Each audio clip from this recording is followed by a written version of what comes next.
Et tant mieux. Merci d'être venu pour cette énième rencontre EG4U, donc rencontre interprofessionnelle où je voudrais vous présenter des thérapeutes, des praticiens qui ont des spécificités. Dr Bousselet, ORL, notre premier invité extérieur, parce que jusque maintenant, ce sont les membres du centre qui se sont présentés leur spécialité. Et aujourd'hui, Dr Bousselet qui va nous parler des freins réceptifs, et Delphine Marie qui travaille conseillère, c'est ça, consultante en relaxation et notre conseillère en laxation, Catherine Fontaine, pour ceux et celles qui ne la connaissent pas. Donc, ils vont nous faire un trio de présentation de ces problèmes de frein que beaucoup d'entre vous, parce que je crois. Levez la main, les ostéopathes. Franchement, on est franchement en nombre, donc je t'avoue. Il y a des dentistes. Les dentistes. C'est une.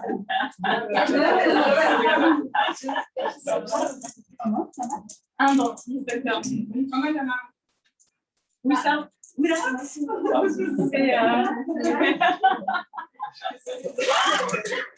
deux dentistes.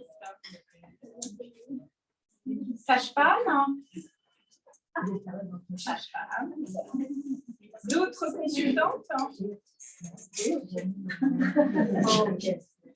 Alors, avant de commencer, je voudrais quand même bien vous présenter les membres du centre, parce que on a entendu tout à l'heure au moment du mot qui est qui, mais je ne sais pas qui sont les gens qui travaillent ici, on ne connaît pas, etc. Donc, je veux bien que vous fassiez montrer la mobilité de nos cervicales pour qu'on vous présente rapidement, comme ça vous les aurez dans l'œil, les gens qui travaillent au centre. Si les gens qui bossent chez I peuvent se lever, ça va aider à... Ça va être sympa. Donc, si vous permettez en number one, la chère associée cofondatrice du centre EG4U, Charlotte Bergerot-Bensco, pour celles qui ne connaissent pas. Donc, nous avons deux kinésithérapeutes, Laure et Louise. Laure, pour l'instant, elle est hors jeu parce qu'elle prépare Delphine Leca, notre psychologue, entre autres, avec plein de sous-titres en dessous, mais je ne les connais pas tous par cœur. Elle fait tellement de choses. Mais bientôt, une des conférences sera que nos psychologues présentent ce qu'ils font dans le centre avec leur spécificité. Anne Bellargent, notre doula, qui fait des ateliers Rebozo, je vous dis, pour ceux qui veulent découvrir, il paraît que je n'ai pas encore réussi à faire une date qui me corresponde, tester ce truc et tout le monde dit waouh. Sophie Morelli, notre coach parental, quand vous en sortez pas avec vos marmots, d'appeler au secours Sophie. Elle vient vous donner un coup de main pour ça. Marine Autexier, notre praticienne chef. Donc voilà, quand énergétiquement vous partez en vrille, c'est Marine. Ambre Lidman derrière elle, notre psychologue pour adultes, qui a aussi une spécificité en trouble du comportement de l'alimentation. Personne ne connaît ça, évidemment. Personne ne se sent concerné. Virginie Missionnier, notre hypnothérapeute, très centrée autour des problématiques de la femme. Même si je dois passer du mec, on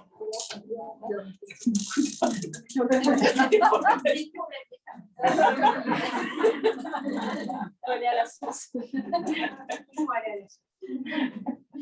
Elle est bienvenue, même si c'est un centre pour les femmes. Oui. Et Caroline Pamélie-Burg, notre naturopathe. Donc voilà, et comme elle dit, la naturopathie, ce n'est pas que l'assiette, c'est plein de choses pour aller mieux, pour retrouver une santé. Nos médecins, Émilie Colbart et Jean-Marie Collin, tous les deux avec de multiples casquettes, après ce qu'on a compris à la dernière conférence.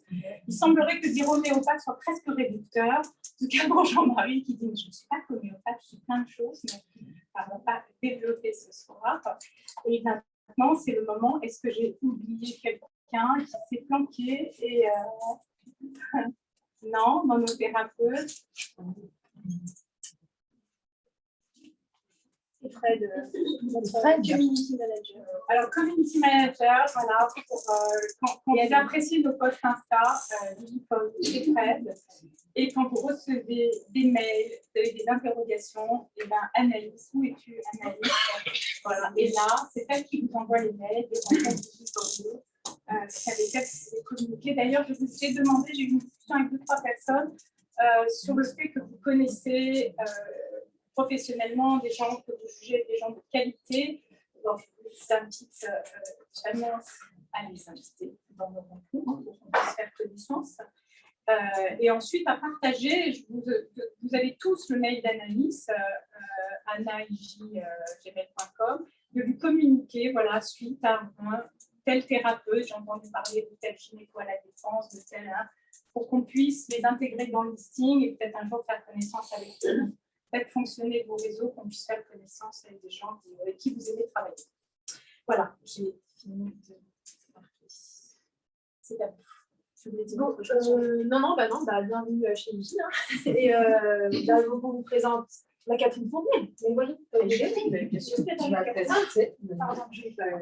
Donc, Catherine Fontenay qui a gentiment pour nous invité Thierry Rousselet et Delphine Meuric. Donc, Delphine Meuric, elle est consultante en lactation comme Catherine, et Thierry Rousselet est ORL. Et donc, il sectionne les freins de langue de vos chouchous.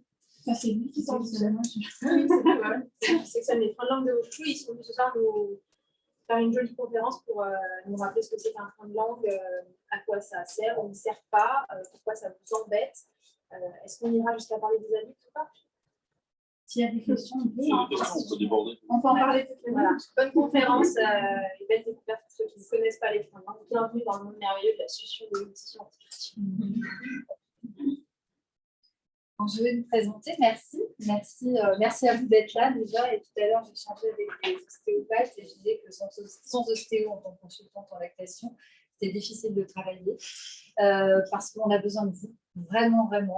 Les dentistes, c'est pareil. Donc, moi, je suis Catherine Fontenay, je suis consultante en lactation depuis 11 ans. Voilà, j'ai travaillé en maternité, j'ai une formation initiale en tant qu'auxiliaire de périculture, j'ai travaillé en salle de naissance, j'ai travaillé en suite de couche, je travaille également en néonat dans différentes structures, crèches, halte garderie et foyer maternel. Voilà, et j'ai intégré le centre au mois de janvier, je suis ravie. Je reçois des bébés chaque jour, alors des mamans avec des problématiques d'allaitement, et évidemment, quand on parle de problématiques d'allaitement, souvent on parle de problèmes de succion. Hein. Donc, évidemment, ça m'intéressait. Je me suis formée l'année dernière avec le docteur Caroline Deville. Voilà, et puis en fait, les freins, on en parle. Alors, Delphine et Thierry en parleront mieux que moi, mais la problématique des freins, on dit souvent que c'est un phénomène de mode. Hein. Il y a beaucoup de professionnels qui disent les freins, c'est une mode. Franchement, ça ne pose pas de problème. On sait aujourd'hui que ça pose des problèmes. Donc, ce n'est pas une mode, en fait, les freins, et tout le monde a un frein, tout le monde a un frénélum, mais tout le monde n'a pas un frein restrictif. C'est surtout qu'aujourd'hui, on s'y intéresse. Et c'est ça la différence. Donc, mon rôle, moi, en tant que consultante en lactation, je ne pose pas de diagnostic. Hein, je ne suis pas médecin. Je renvoie vers Thierry. C'est Thierry qui va poser le diagnostic. Et donc, moi, je vais faire une première évaluation. Donc, je vais déjà regarder comment le bébé tète, comment il se comporte au sein. Comment est né ce bébé? Donc, je vais reprendre toute l'histoire de la maman, la grossesse, l'accouchement. C'est sûr qu'une maman qui a eu 36 heures de travail et celle qui a eu 8 heures de travail, eh bien, on ne va pas retrouver le même bébé, hein, évidemment. On va retrouver parfois 36 heures de travail, un bébé qui est complètement coincé, qui ne peut pas ouvrir la bouche, qui est compacté, qui est un peu comme ça. Et donc, encore une fois, c'est pour ça que je vous disais, hein, les ostéos, merci, comme les chiro d'être là, parce que vous avez déjà commencé à dénouer ces tensions. Et ensuite, nous, on va expliquer aux parents comment travailler dans la bouche du bébé, hein, puisque les parents sont acteurs pour améliorer la prise de sein. Donc, le rôle de la consultante en lactation dans la prise en charge des freins, c'est vraiment d'évaluer déjà la lactation, hein, savoir si la maman a suffisamment de lait, si elle produit suffisamment de lait pour nourrir son bébé, et regarder comment ça se passe avec le bébé. Hein. Une maman qui arrive avec des douleurs au sein, une lactation qui se casse la figure, une courbe de poids qui part vers le bas. eh bien, on va déjà évaluer la succion. Donc, on va tester la succion du bébé, pas toujours, hein, il faut déjà que le bébé se laisse faire, hein, qu'il soit OK avec ça. Il n'est pas question d'aller mettre les doigts dans la bouche d'un bébé qui n'accepte pas, qui a un gag réflexe nauséeux, ça, ce n'est pas possible. Et donc, on peut également avoir besoin d'un orthophoniste pour aller faire tout un travail de désensibilisation. Voilà, donc mon rôle, c'est ça. Je vois de plus en plus de bébés avec des freins, mais j'en vois aussi avec des freins non restrictifs, et tant mieux. Et dès qu'il y a une problématique, eh bien, je m'envoie vers le docteur Housselet pour poser le diagnostic. Voilà. Donc, notre rôle en tant que consultante en lactation, c'est aussi de préparer les parents à cette frénectomie, leur expliquer ce qui va se passer, comment ça va se dérouler, de parler également de la, je dirais, post-fréno, parce que c'est vrai que c'est un geste, les parents, quelquefois, sont un peu, s'ils ne sont pas avertis, ils sont un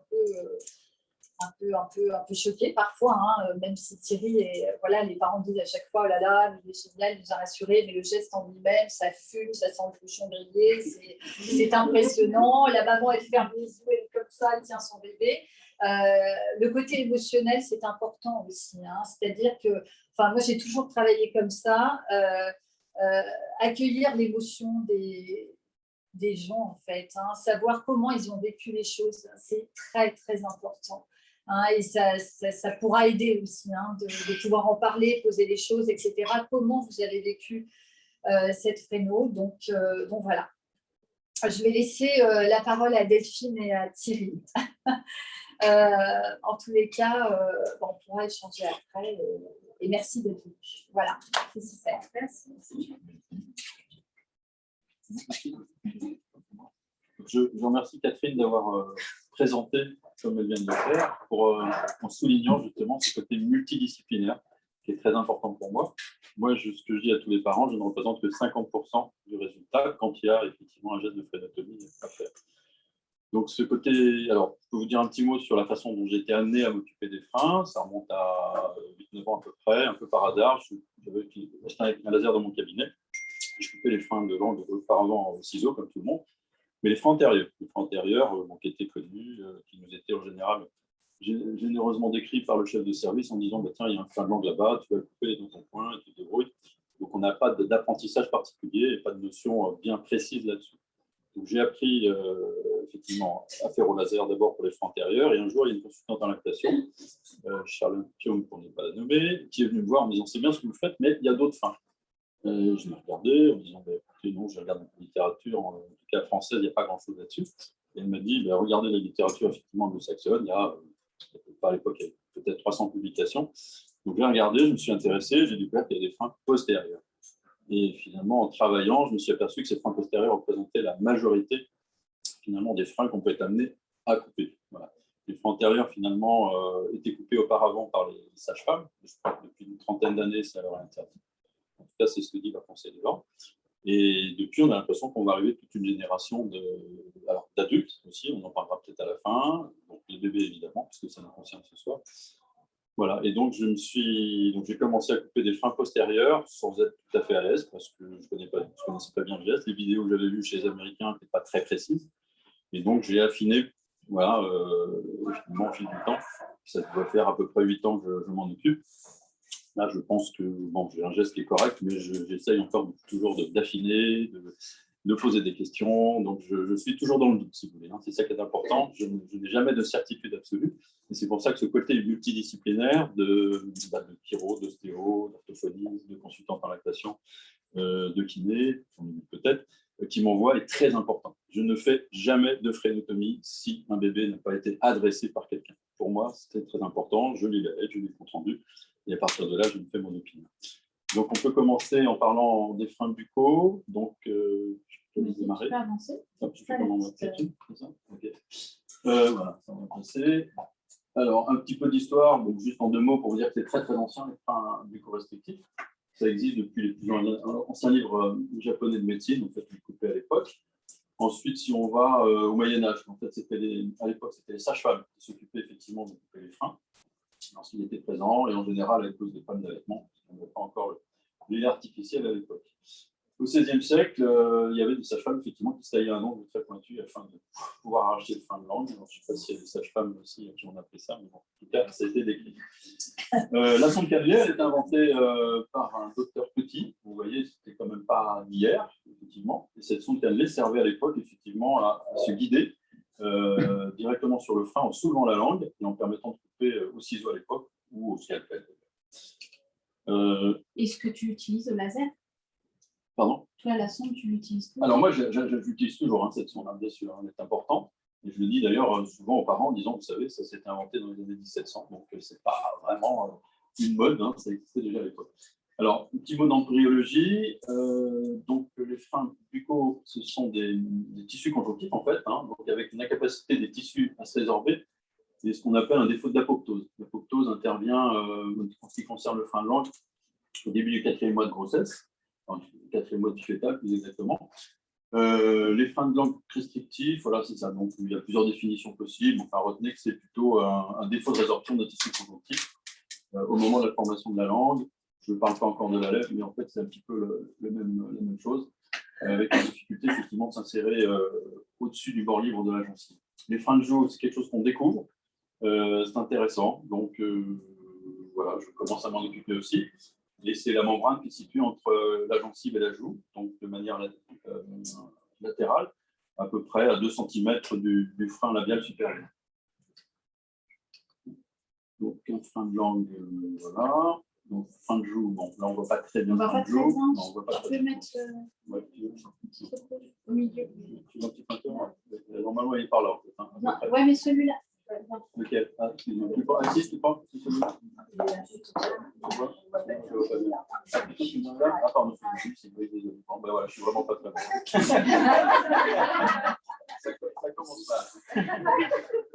Je vous promets, je vais me remettre à niveau. La bouche et les dents. Donc, petit rappel d'anatomie. Bon, la langue, qu'est-ce que c'est? C'est un ensemble de 17 muscles. C'est vraiment un bloc. Il y a un muscle, le transverse, qui est pair, et les autres qui sont des muscles pairs.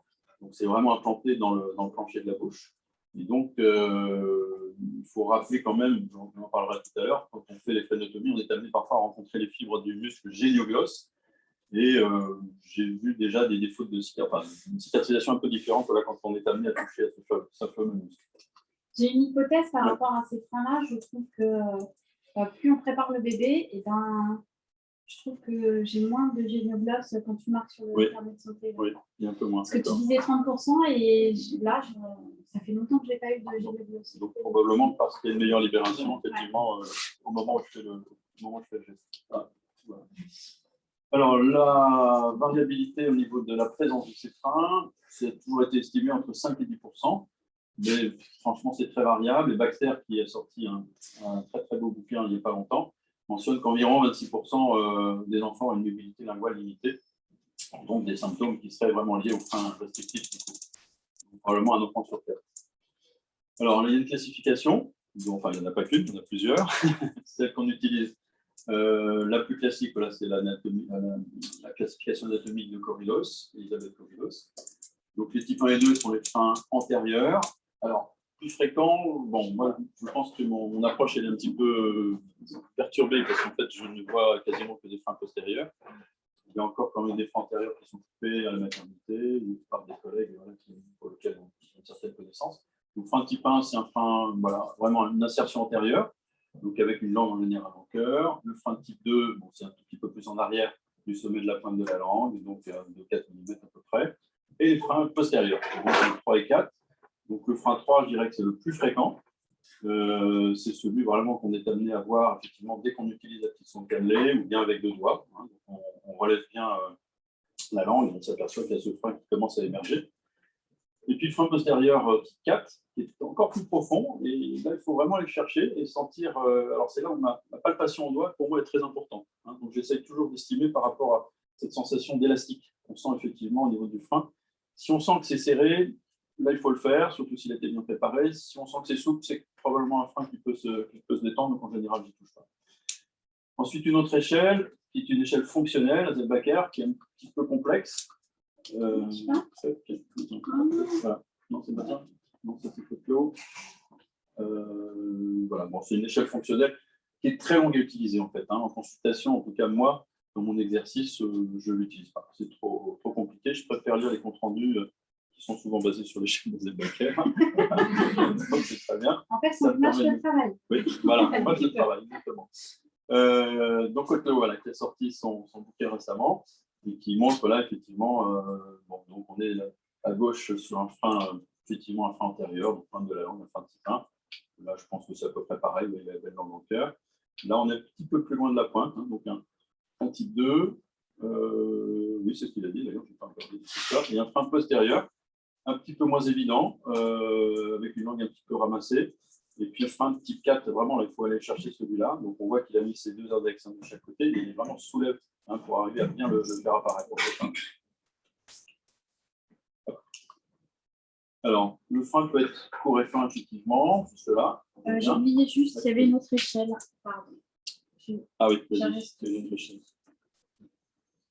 Je n'ai pas pu m'insérer parce que je suis. Ah oui, l'échelle de. Et là, elle est vraiment importante, cette échelle. Elle est vraiment complète. Après, je pense qu'il n'y a pas. Moi, j'utilise celle de Martinelli, celle d'Azelbaker et celle de Dobrich, que je n'ai pas vue. Donc là, je pourrais l'envoyer. On pourra, je ne sais pas si je pourrais l'envoyer si vous la souhaitez. On a les différentes postures de la langue quand le bébé pleure, si le frein est au niveau de l'apex ou pas, comment est l'élévation de la langue, comment est la langue en V, en cœur ou ronde. Ça va être important. Si le frein est visible ou pas visible, donc sur un frein de type 4, comme l'expliquait Thierry, on va avoir un frein qui ne va pas être visible. Et donc souvent, ceux-là, ils passent à la trappe.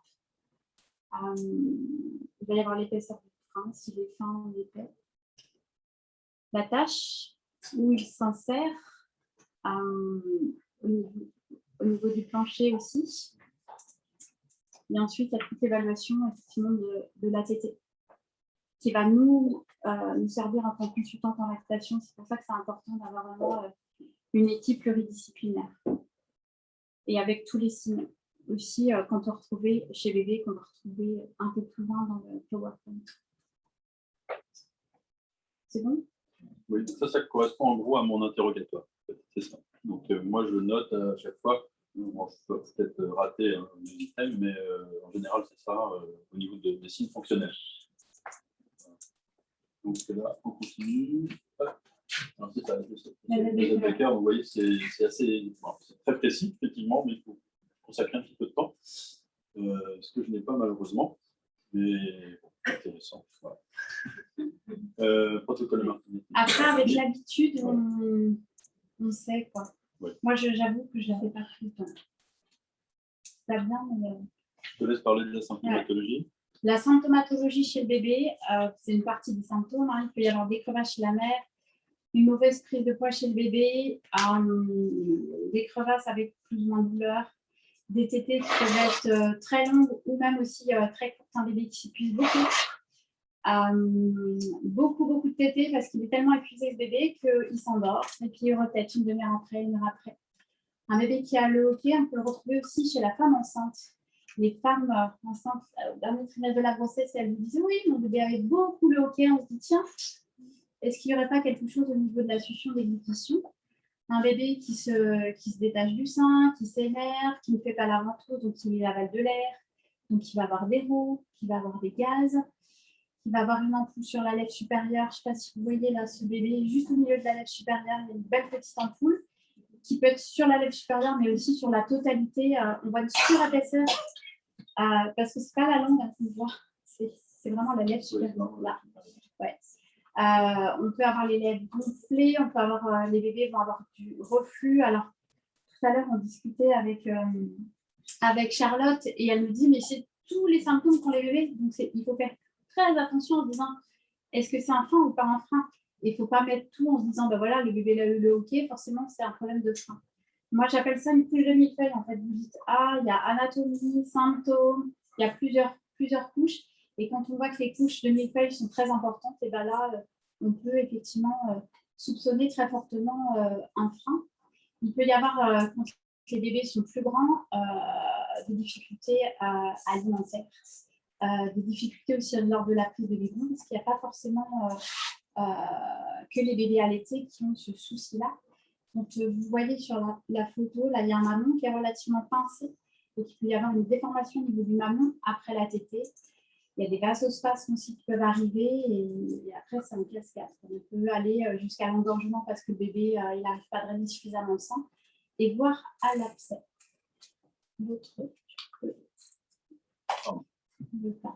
Il peut y avoir des troubles du langage sur les enfants. Il est tout petit aussi. J'ai eu un bébé que Thierry avait vu il y a 8 jours. La maman avait dit, mais elle a 5 mois et elle commence vraiment à bien valider. Elle me dit, mais en une semaine, c'est impressionnant ce qu'elle fait. Et je le vois dans ma pratique et je pense que Catherine, tu le vois aussi. La croissance crânio-faciale qui va être moins harmonieuse, des difficultés sur les voies aériennes supérieures. Là, c'est plutôt la partie Thierry, mais tout ce qui est otite, sinusite, on peut avoir les amygdales hypertrophiées, végétation, parce qu'il y a un défaut d'ouverture, de fermeture de bouche. L'enfant respire par la bouche et forcément, la respiration, normalement, est par le nez. Des problèmes de posture, il va y avoir là des études qui sont en train de voir le jour sur la posture, des problèmes de dentition, de mâchoire. Et je rebondis encore sur la conversation qu'on a eue avec Charlotte qui disait, mais le palais, il parle. Eh bien oui, il nous dit plein de choses, c'est-à-dire qu'un palais creux nous dit qu'il va y avoir une dysfonction au niveau de la langue. Certains comportements sociaux, on a un petit Français qui est là, qui a fait 10 000 il y a des enfants qui pourraient, ou des adultes, avoir des troubles de l'attention, notamment avec ou sans hyperactivité, et plein d'autres choses, des migraines, des difficultés pour intégrer les réflexes archaïques, notamment, alors il n'y a pas que les réflexes de Moreau, mais je ne suis pas suffisamment formée sur les réflexes archaïques. J'ai une petite sensibilisation. Il y en a d'autres qui le font très très bien. Je ne sais pas pourquoi j'ai mis ça. Alors, je vais vous montrer comment j'évalue le frein. L'évaluation du frein doit se faire sans pleurs. Alors, je n'ai pas tout montré parce que c'était un peu plus long. Je fais tout un petit travail en amont avant d'aller dans la bouche. Je ne vais pas dans la bouche d'un bébé comme ça sans le prévenir. Pourquoi ça ne marche pas? Et voilà. Je vais enlever le son parce qu'il n'y a pas grand intérêt. Là, j'examine la latéralisation de la langue, à droite et à gauche.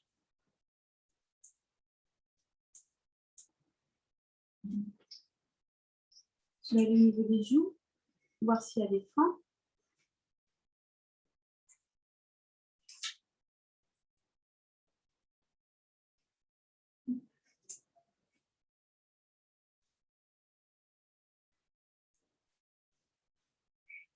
J'avais été sur le plancher buccal, mais rapidement, mais j'avais déjà examiné ce bébé, mais je trouve qu'il était vraiment très chouette.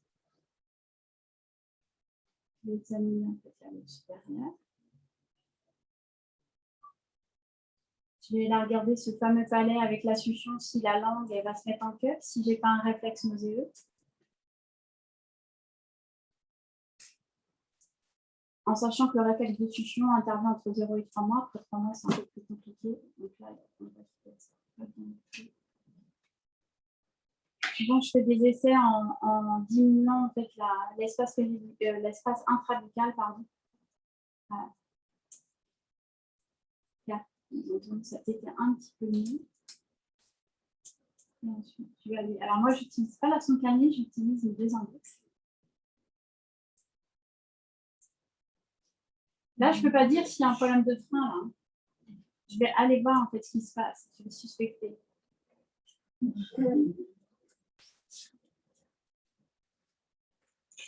Donc attention, les exercices, et notamment en intrabuccal, ne doivent pas être une torture ni pour le bébé, ni pour les parents, ni pour les professionnels. Donc, je vais évaluer la mobilité de la langue, la fonction. Donc la langue, mobilité droite-gauche, l'élévation, l'extension et la langue en cup. La langue en cup.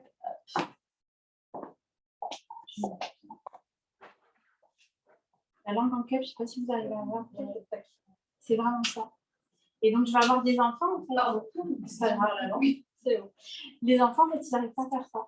Donc, c'est difficile, en fait, de s'accrocher sur un sein ou sur un biberon parce que la langue, elle est toute plate. Et donc, du coup, il va y avoir une rééducation qui va être faite et vive les orthophonistes parce que sans eux, je n'en arrive pas. Donc, un bébé qui ne va pas, entre 0 et 3 mois, qui ne va pas avoir de réflexe de succion, pas de langue en cup ou avoir un réflexe nauséeux, prise en charge pluridisciplinaire, on les invite à aller chez l'orthophoniste. Il faut en avoir dans son réseau, ça c'est évidemment.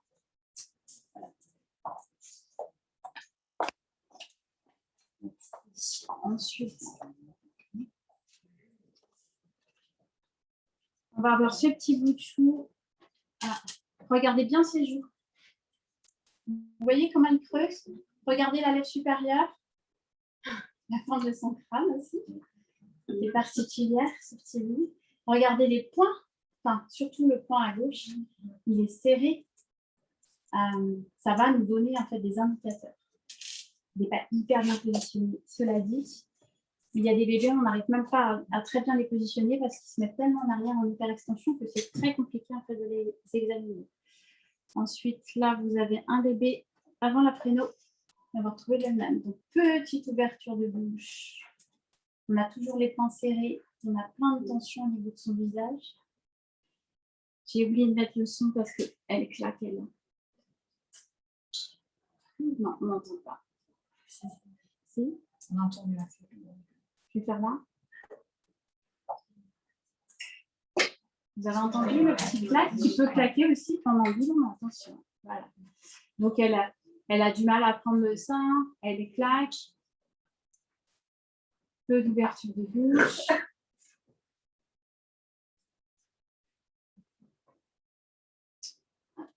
Et là.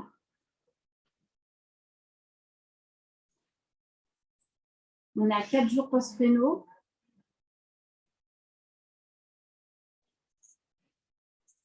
Ça fatigue quand même, hein, mais on est que à 4 jours de la fréno.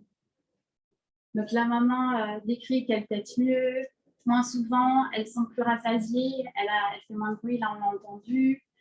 Elle arrive à mieux se positionner, elle vocalise plus et elle rit plus aussi. On voit même celles qui font du portage en fait, des bébés qui s'arrondissent beaucoup plus. La rééducation est importante, les exercices sont importants en pré et post-fréno. Quand on intervient par exemple sur un genou, c'est important de faire de la rééducation avant et après l'intervention. Et bien, sur les freins, c'est exactement pareil. Et donc, il va y avoir toute une équipe pluridisciplinaire qui va être importante autour du bébé.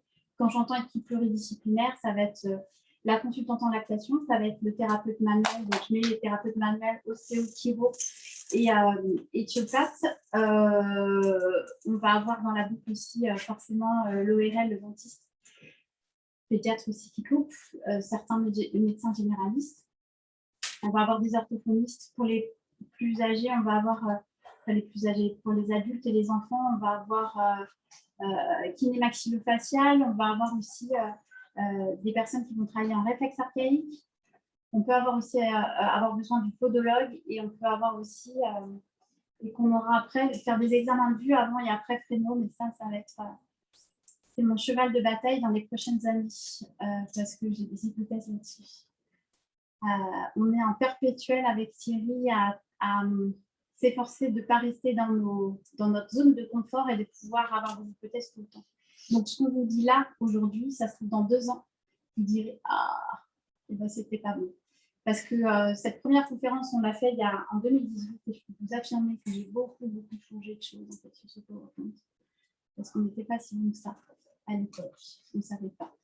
Un frein ne s'étire pas, mais tout autour, en fait, on va pouvoir travailler. Le bon timing sur la fréno, c'est un bébé qui prend du poids, ça va être un bébé qui a suffisamment de poids. Donc là, la consultante va vraiment travailler là-dessus. Un bébé qui n'a pas de vaccin 3 semaines avant, 3 semaines après. Un bébé qui est OK avec tous les exercices en bouche sans pleurs. Des parents qui font des exercices qui sont impliqués dans les exercices 4 fois par jour. Il n'y a pas de consensus sur le 4 fois par jour. C'est ce que moi, je vois qui marche. Peut-être que ça sera 3 dans quelques temps ou 5, je ne sais pas, mais pour l'instant, c'est 4. Et des parents qui sont OK. Quand je vois sur Facebook des parents qui disent « j'ai la boule au ventre, je vais faire subir à mon enfant une frénotomie », pour moi, les parents ne sont pas prêts, ils ne devraient pas avoir de frénotomie. Alors, là. Donc, les exercices à l'intérieur et à l'extérieur de la bouche, puisqu'il y a des massages, notamment, aussi bien à l'intérieur qu'à l'extérieur. Quand je fais mon examen, c'est un peu les exercices en fait qu'on peut faire. Donc, il y a le tummy time qu'on peut faire en famille. Et ce petit bout que j'avais examiné tout à l'heure, et ben avec sa grande sœur qui verra Thierry dans quelques mois, parce qu'elle a des soucis de frein aussi. Sa mère est kiné et se forme en maxillofacial.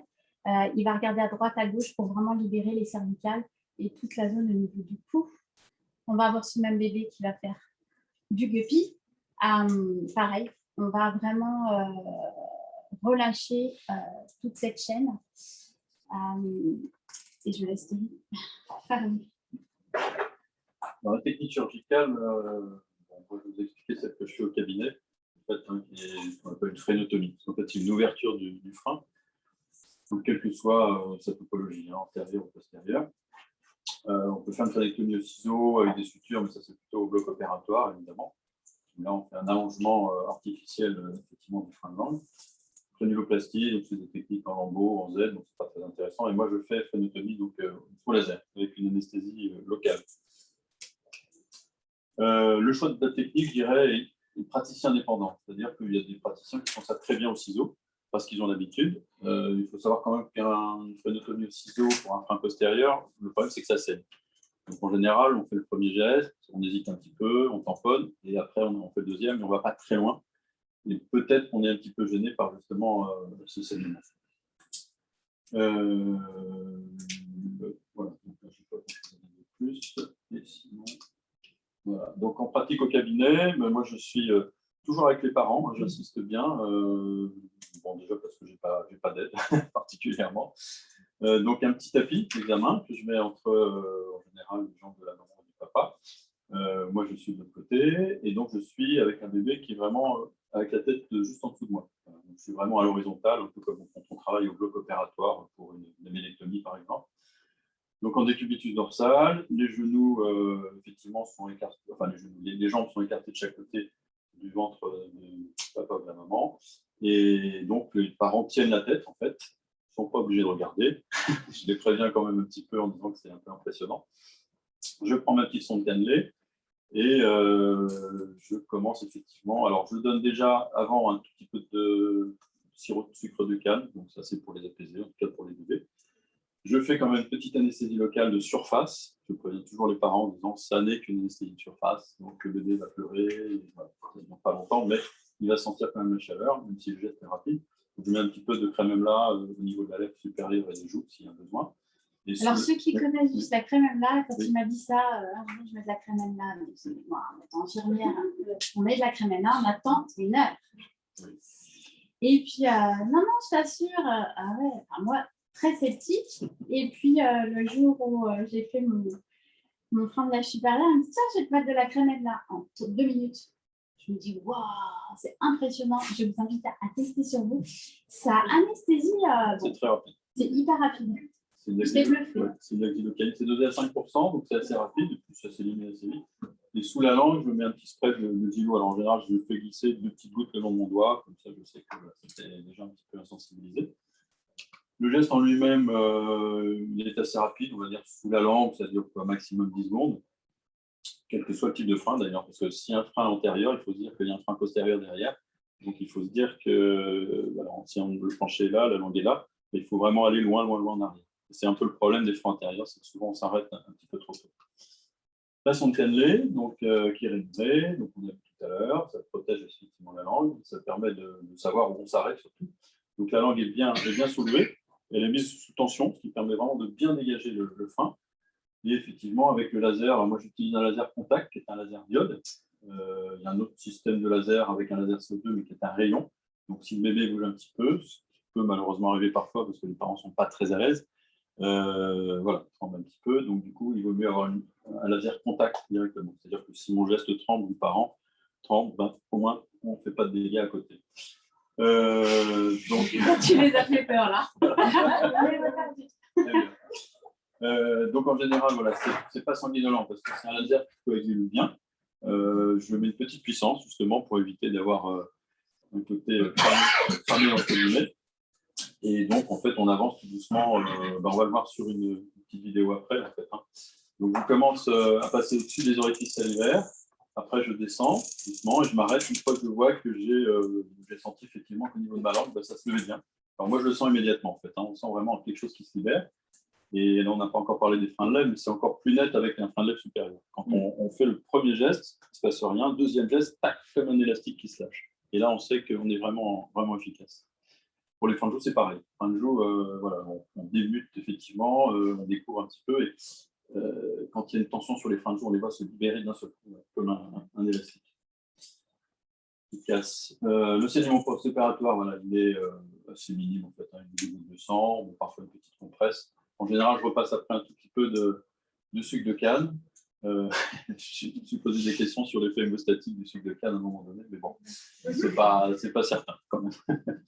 Mais en tout cas, je le fais systématiquement. Je redonne le bébé aux parents, le temps de le consoler, et je dis tout de suite assez rapidement à la maman de mettre au sein, de donner un biberon s'il n'est pas allaité.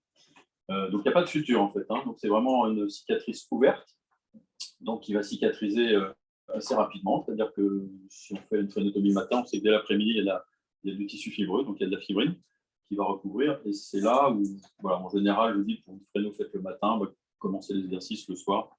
Je ne sais pas si tu es d'accord. Moi, je dis en général, bon, s'il y a une phréno à 14h, je dis 13h30 un antalgique, Doliprane ou Efferalgan.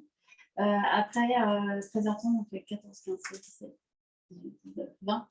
20h, une autre dose en fait, de Doliprane. Je dis de commencer une demi-heure avant, le temps qu'il agisse, et de faire les exercices. Mais des fois, pendant le trajet, puisque moi, en fait, les bébés que je suis, ils ont une bonne heure, voire 2 heures de trajet après, de faire juste en fait un exercice qui s'appelle l'élévation de la langue quand le bébé dort, bouche fermée, il m'a sous le menton et ensuite ils ouvrent la bouche délicatement de leur bébé et la langue pour qu'elle puisse monter au palais. Mais tout ça avec vraiment tout en douceur et moi je les revois oui, on va dire systématiquement à J1, donc le lendemain de l'intervention. Et on voit le losange en fait là. Oui.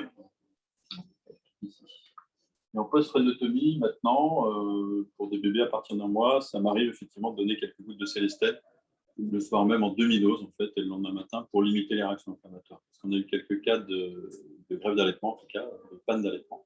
Un bébé qui refusait de prendre, et parce que c'était trop enflammé. Quand les parents m'envoyaient la photo, effectivement, on voyait bien qu'autour du losange, on avait un degré inflammatoire important, et donc ça se calme, voilà, avec effectivement. Ça marche très bien. Célestel. Je prescris aussi souvent un peu d'homéopathie, un petit mélange homéopathique qui m'a été conseillé par probablement un homéopathe. Et donc après, voilà, les types de laser, donc c'est ce que je disais tout à l'heure, donc un laser diode, même si au CO2 ça peut être utilisé, les Américains utilisent souvent le CO2. Et là, il y a une petite vidéo. Âme sensible s'abstenir.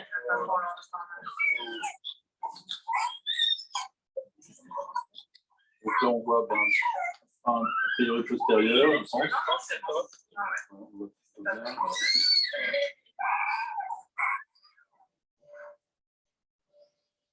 On fait une première ouverture, un premier passage, en fait. Voilà, ça permet de bien libérer.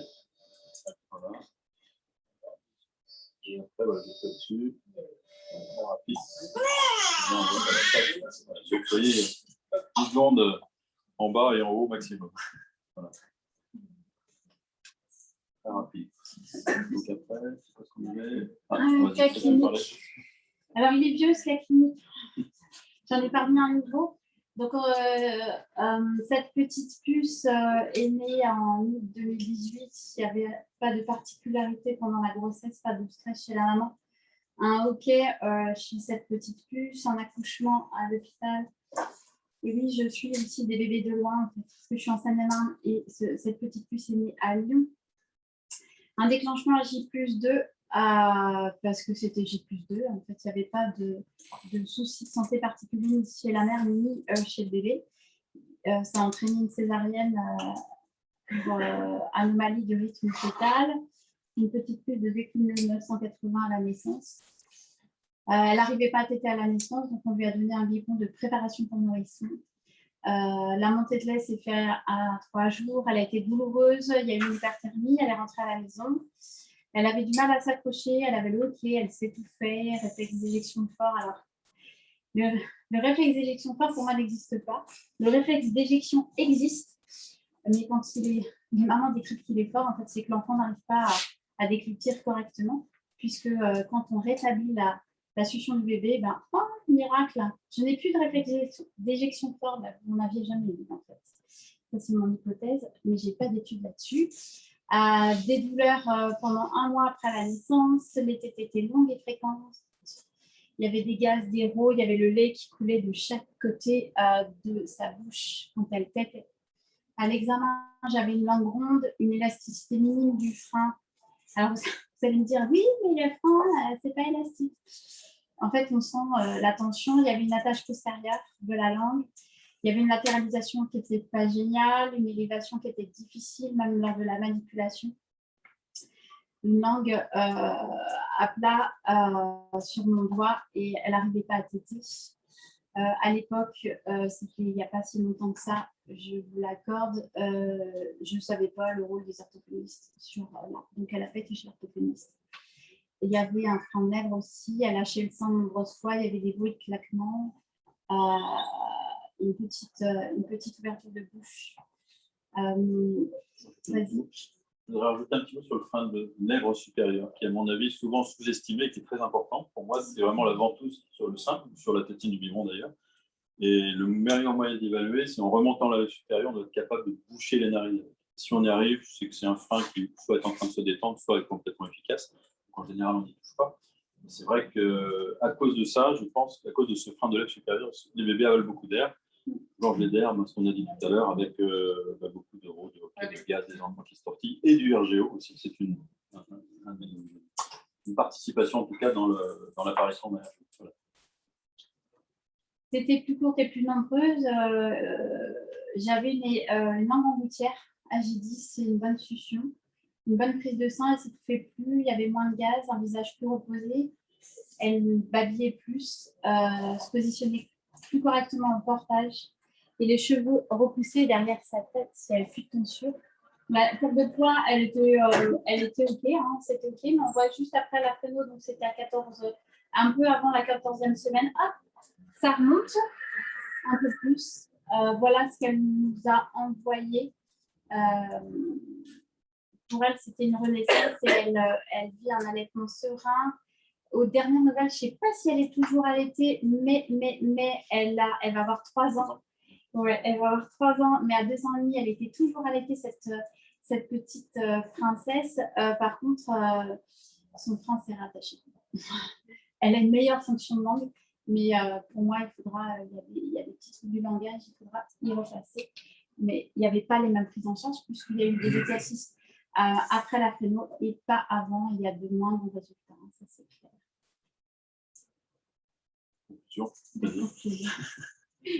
La conclusion, travailler en équipe pluridisciplinaire. En équipe pluridisciplinaire, restez pas dans votre côté. Il faut vraiment avoir un carnet d'adresses. Formez-vous, informez-vous. Les yeux de l'ORL ne sont pas les mêmes yeux que la consultante en lactation, ne sont pas les mêmes yeux que l'ostéopathe. Les chiroprateurs ou éthiopathes ne sont pas les mêmes yeux que le kiné, que l'orthophoniste. Et donc, c'est important d'être tous OK.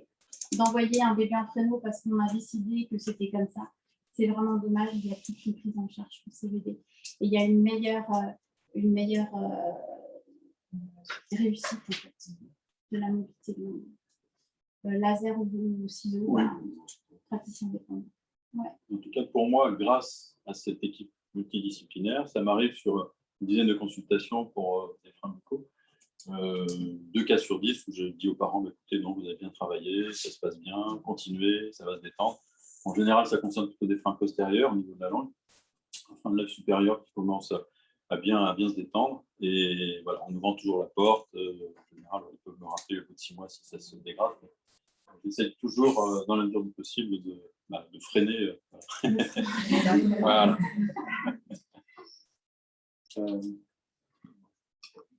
Voilà. La biblio, mais il y a plus de 500 études en fait sur PubMed.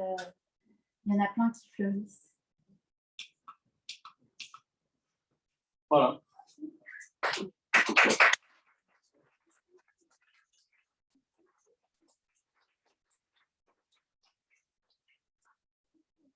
Je vais allumer un petit peu. Attention au jet lag. On va faire plus de... Ouais. Moi, j'ai une question.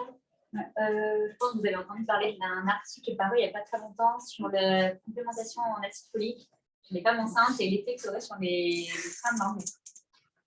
J'ai vu que c'était très controversé. Je ne sais pas si vous avez un avis sur la question.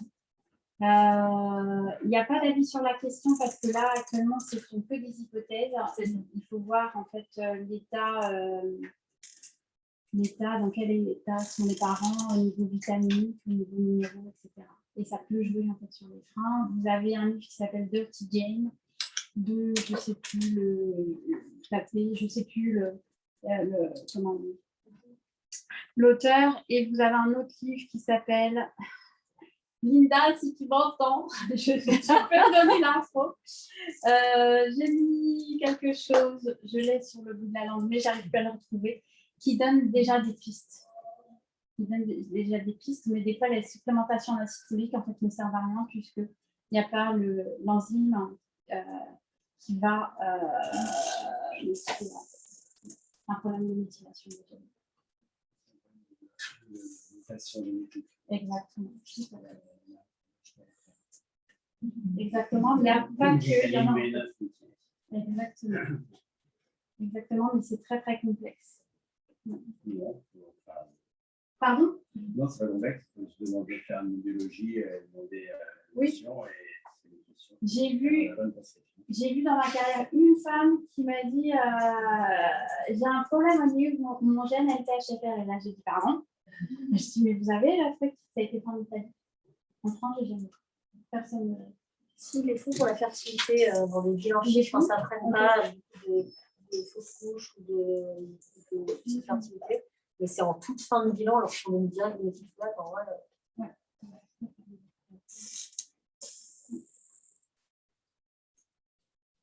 Moi, je suis très intriguée par le lien et l'hypothèse de la relation entre un grand et une vache. C'est par rapport à c'est notamment par rapport au réflexe archaïque qui ne s'intègre pas et des tensions en fait, dans le corps, des difficultés, c'est souvent des respirateurs buccaux qui vont moins se concentrer parce qu'ils ne vont pas bien. Des enfants qui se réveillent avec des cernes jusque-là et qui ont dormi 8 heures, 9 heures, 10 heures, il faut se poser la question de ce qui se passe en fait chez eux. Normalement, on peut trouver l'attention, mais pas un PTH au sens où on l'entend nous. Non, mais on reparle encore de la mutation du gène. En fait, c'est un tout. C'est pas juste ça, mais c'est un tout. Bien sûr. Ils ont certains réflexes. En fait, c'est impossible de rester à table. C'est impossible. Il y a des personnes, on les met devant parce qu'ils sont en classe, ils sont pas concentrés et ils supportent pas d'avoir quelqu'un dans leur dos. Donc ils sont tout le temps comme ça. Ils cherchent dans la troupe du camarade. Mais c'est pas possible en fait. Arrête s'il te plaît, Paul. Arrête, tu te mets là et tu ne bouges plus sauf que lui en fait. Et ben ça gêne tout le temps en fait son réflexe qui n'est pas intégré, ça peut se travailler, mais le frein peut gêner ou pas. Mais il faut. Oui, il y a. Le réflexe, non, c'est souvent, mais c'est pareil au niveau des réflexes archaïques. Linda, c'est une enfant. Elle est là. Je suis là, je t'écoute.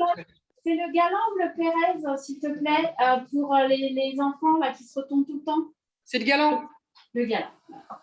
Le Pérez, c'est Pipioli. Ah, le galant, c'est Pipioli. Les enfants qui sont Pipioli, il y a un réflexe qui n'est pas intégré. On les envoie chez des accompagnantes en réflexe archaïque.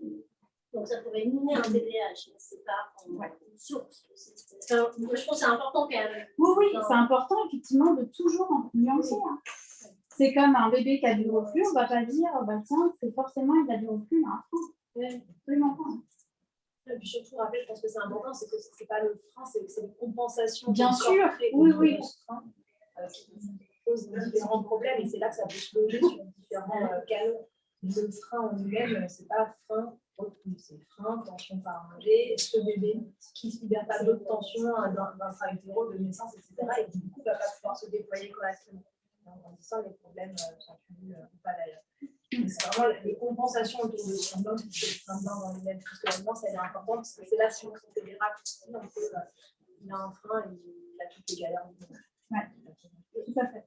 Un frein, donc, à laisser bébé, qu'est-ce que ça peut faire comme symptomatique à l'adulte? Scoliose, raideur cervicale, migraine, apnée du sommeil, ronflement, problème de motricité des yeux, otite, sinusite, angine, pardon, bruxisme, malposition au niveau des dents. Ça se voit visuellement, l'adulte, c'est pas bon, je dis à ma camarade à la côté de la bouche, on va voir si ça se voit ou pas. Ça ne se fait pas juste en 30 secondes, il faut aller voir au niveau ostéopathique, il faut aller voir toute l'anamnèse, ça me prend du temps. Mais on peut pas, on va voir juste anatomique, on va dire ouais, ça serait bien en fait, d'aller consulter, mais comme ça, ou des parents qui vous envoient la photo ou qui montrent des photos sur Facebook en disant je veux savoir si mon bébé a un frein, bah, moi je dis je sais pas. Non, enfin, pour moi, c'est pas possible. Vous pourriez nous donner des contacts je ne sais pas, moi, les consultants il y a sur reflex.org, il y a un annuaire, mais il doit y avoir d'autres annuaires. Linda, Il y a reflex.org, effectivement, et il y a RMTI, non? RMTI de Svetlana. Je vais le marquer, Delphine. Elle le marque, en fait, mais il faudra que tu regardes parce que Chez un enfant qui est un petit peu plus âgé. Ouais. J'entends pas du tout, s'il vous plaît. Qui est concerné par l'allaitement. Oui. Il faut l'amener chez qui pour ça? Alors, ça va au-delà de mes compétences, ça va être plutôt ma compétence d'infirmière. En fait, moi, je vais aller voir et je vais rediriger en fonction en fait, des soucis. Mais ça peut être redirigé donc, vers des gens qui connaissent les freins, ça peut être des ostéos, ça peut être des chiro, ça peut être l'ORL qui va détecter, qui va dire, ben voilà, il faut vraiment aller faire ça avant de venir me voir. Ça peut être un kiné maxillofacial, ça peut être tout type de professionnel qui va être formé sur les freins. Un dentiste.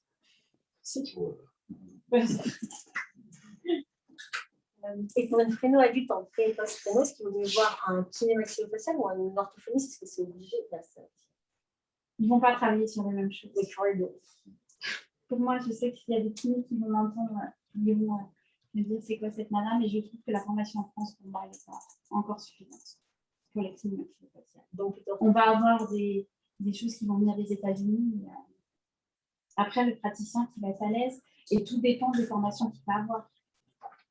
Moi, je sais que j'ai fait des formations en maxillo, mais je suis incapable en fait de faire de la rééducation parce que c'est pas mon boulot. Moi, je vais être sur les enfants et les adultes juste en détection et puis je vais. Des fois, je ne revois même pas, je vois l'enfant une fois, je ne le revois pas. C'est en fonction de la problématique. Si sur un adulte, l'adulte il a une hypersensibilité. Moi, j'ai un patient là, quand il se lave les dents, en fait, c'est une torture pour lui. Il a un réflexe naseux majeur. Mais là, pour moi, là, c'est de l'orthophonie. Et peut-être que le kiné, s'il s'y connaît et qu'il arrive à rééduquer, mais pour moi, c'est de l'orthophonie.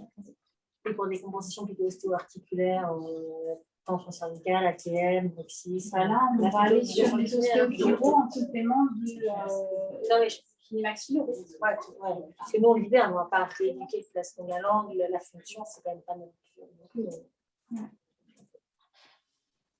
Alors justement, en parlant de formation, moi je suis une vieille sage-femme, je vous ai vu débuter, je vous ai envoyé plein de patientes, et maintenant je ne peux plus, parce que comme vous avez plus de place, moi j'ai un problème, je ne sais plus à qui envoyer. Donc j'envoie au hasard en priant Dieu que ça matche, donc les 3 quarts du temps, il les gens qui demandent ce que vous racontez, là, qu'est-ce qu'elle dit, cette autre sage-femme. D'accord, j'en ai un ou deux encore. Mais voilà, donc voilà, non, mais- formation. Moi, je fais des formations au cabinet pour des dentistes, justement. Mes collègues ORL, ça ne les intéresse pas du tout. Parce que moi, je travaille de ORL à la clinique, on en discute, mais bon, je travaille aussi à l'hôpital, j'en parle à mes collègues, ils me disent que c'est langue, c'est bon. Et donc, personne s'y intéresse. Voilà. Donc, je pense que les dentistes, à mon avis, ont une certaine écoute. Et voilà, ceux qui veulent venir écouter, me suivre au cabinet avec grand plaisir. Hein, et je sais bien, maintenant je suis assez content parce qu'on commence à avoir des petits centres à droite à gauche, à Auxerre, à Dijon, à Cahors, à Bordeaux. Voilà. Donc ça commence à s'aimer un petit peu. Pendant que nous, à Paris, on va les envoyer à Bordeaux, nos patients. C'est ça. Mais avec aussi autour de toute cette équipe multidisciplinaire, c'est ça qui est bien. C'est qu'il y a vraiment, effectivement, celui qui va faire la phrénotomie et puis tout autour, quand même, des gens qui sont spécialisés, qui connaissent. Ouais, mais moi, je suis bloquée. Il va y avoir des choses qui vont se ça passer va. en automne, en hiver. Certainement, ça va être un peu plus structuré, en fait. Il y en a, je me dis, bon, c'est foutu, quoi. Alors, certains, c'est vrai que bon, les freins type 1, on les envoie ailleurs. Et là, ça, quand même, ça libère. Bien sûr, très bien, parfait. Ils ne font pas très profond, mais il y a vraiment des différences. Parce qu'au lieu de faire 2 coups de ciseaux, ils en font qu'un. Voilà, c'est ça. Oui, mais ça peut marcher. S'ils font leur éducation. Ça peut marcher sur l'allaitement maternel. Oui, mais attention, il faut suivre ce bébé comme tu l'as sur le plan. Oui, mais c'est mieux que rien du tout. On est d'accord. Hein. Moi, je n'ai pas trop de. Voilà, mon témoignage, c'est que, bon, évidemment, j'ai commencé en 2008 en tant que consultante en lactation. Donc là, c'est vrai qu'il y avait que vous. et puis personne ne savait. Alors que maintenant, quand même, il y a un tout petit peu plus. Alors, on espère. Même chez les ostéos, par exemple, avant, l'ostéo, oui, quand on a commencé, oui, il y avait personne.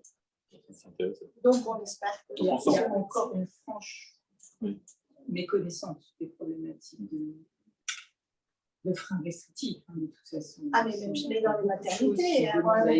J'ai appelé Foch une fois, la néonate, j'ai dit là, c'est pas possible, c'était même un frein type 1, un truc complètement. Et elle me dit non, mais c'est pas du tout ça. Je dis écoutez, je suis désolée, je comprends la dame, elle a des crevasses énormes, elle a super mal, le bébé on le voit, enfin c'était vraiment pas compliqué. Donc ils l'ont repris en néonate le jour même, mais alors en disant que j'étais n'importe qui, que c'était une horreur, qu'il fallait pas que ça se. C'est de la mutilation. De la mutilation. Ah, mais c'était horrible, horrible. Ouais. Et donc même là, à la naissance, encore nous on avait le même problème. Moi je suis sur 5 poules, donc j'ai Foch sur elle.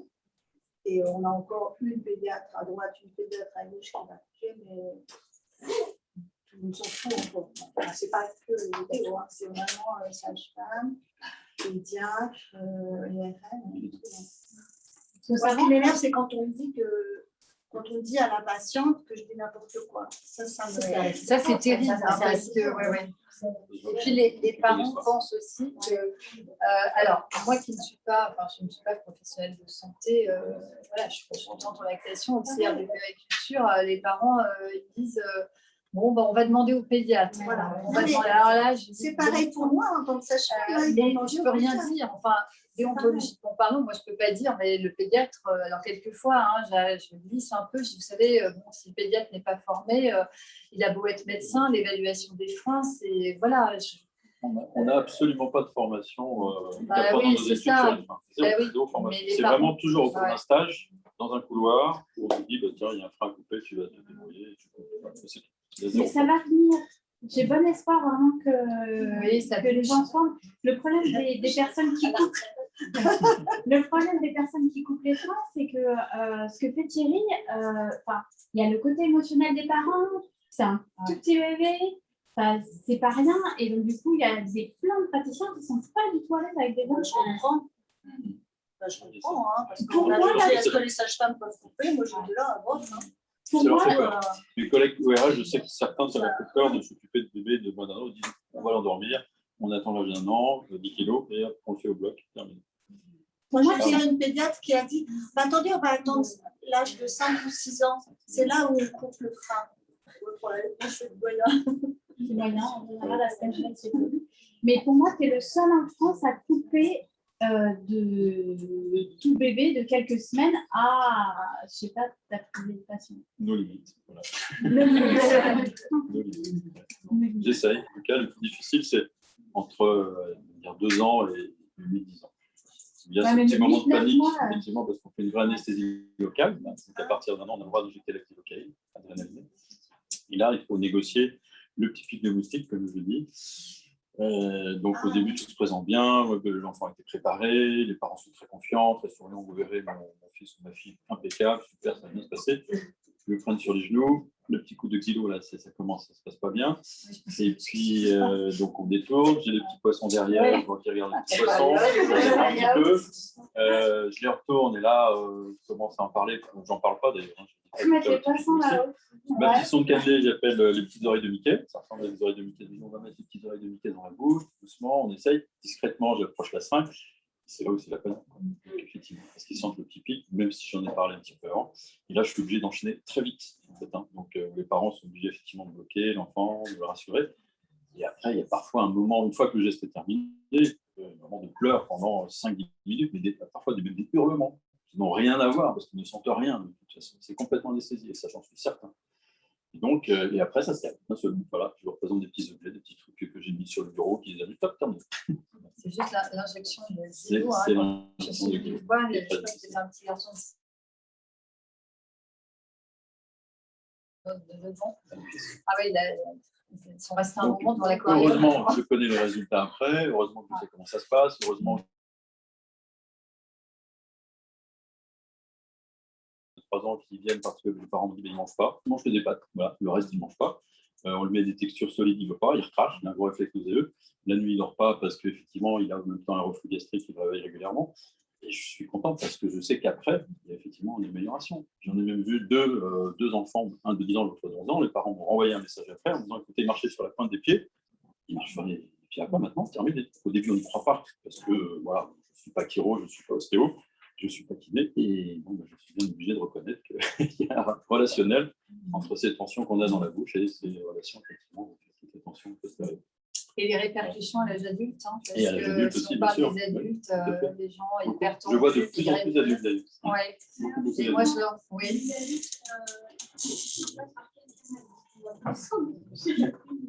Non. La bestiole.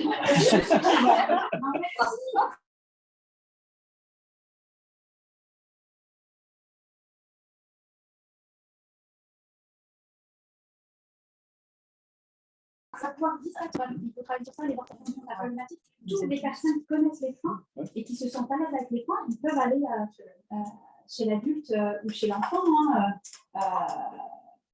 Et puis, on en discute entre nous. Moi, j'ai eu une petite puce là, de presque 4 ans. Elle a des amygdales hypertrophiées, végétation et un gros frein et avec un gros problème d'articulation. Pas plus tard que tout à l'heure, je dis tiens, regarde la photo, machin, il y a ça comme symptôme. Qu'est-ce que tu ferais? Tiens, je ferais ça, maintenant, Nickel a dit ça, ok. Et l'orthophoniste, et ça y est. En 2 ou 3 jours, quand on a un réseau, ben, ça aide. On n'est pas seul dans cette démarche. Facile. Et l'expliquer aux parents. Enfin, là c'est pour, je veux dire, pour les plus grands, des adultes. Ou, non, mais donc, si on fait un livre de prévu chez vous avec un enfant qui est en 2010, ça ne veut pas. Après, il faut qu'il se laisse approcher, qu'il puisse aller regarder dans sa bouche. En 2010, à 11 ans, mais il y a des enfants, ils sont.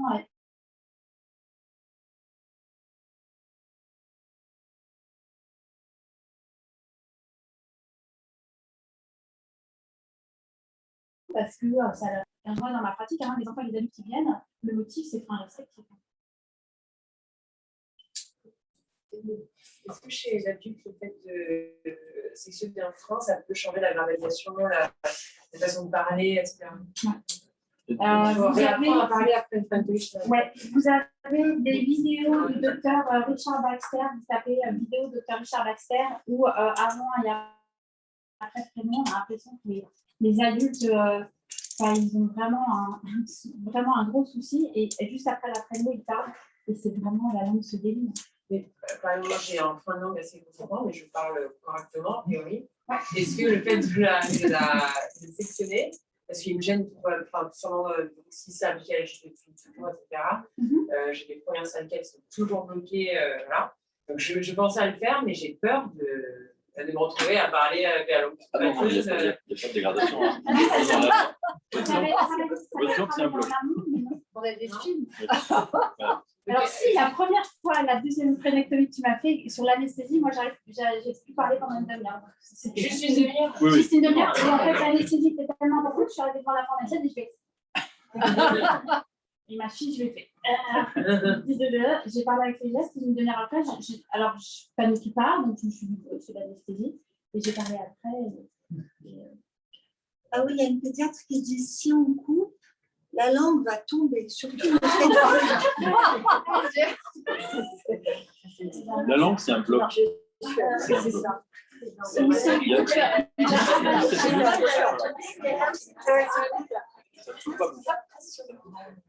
Non, ça ne tombe pas, ça reste dans la Jamais. Alors,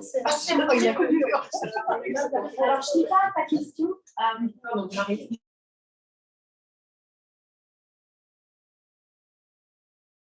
Je ne dis pas que il peut pas y avoir, on peut pas.